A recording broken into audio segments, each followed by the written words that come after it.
In this easy and spooky Halloween makeup tutorial, we will see how to paint this devilish kind of lip, or maybe an evil clown kind of lip, which is really super easy to create, way easier than it seems. I will explain everything as we go, so let's start! To keep track of the symmetry, sketch 3 dots, one in the middle and 2 on the sides, and start connecting them with black liquid lipstick and a thin brush. It can be a nail art brush or an eyeliner brush.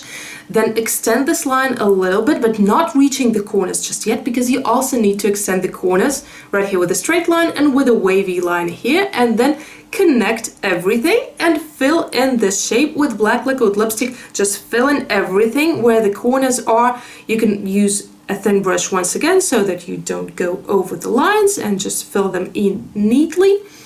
And after that, take a fluffy eyeshadow brush and start tapping the purple pigment in your upper lip. Don't reach the edges of the lip, leave them black and spooky. Then use an eyeshadow glue and sketch out the bat shape approximately on the upper lip. The eyeshadow glue is transparent when dry, so if you have some flaws there, nobody's gonna know.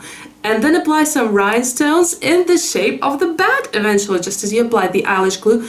The rhinestones themselves don't have to be rome-shaped like this. You can just use the regular round rhinestones.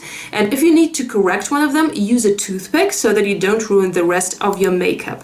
For the bottom lip, use the purple pigment again only in the very middle to match the top lip, and to match the rhinestones, use a dark emerald green pigment. There goes your slightly creepy Halloween lip art makeup, which is kind of actually also wearable. I think you can wear it to a party and even have a couple of drinks, and maybe even something to eat carefully, because the rhinestones that stick on glue actually hold up pretty well. So is this a devil? Is this a clown? Tell me in the comments. And of course the tutorial for this look is also available on my channel. I will link it right here if you want to watch. And I'll meet you there. Thanks for watching. Bye!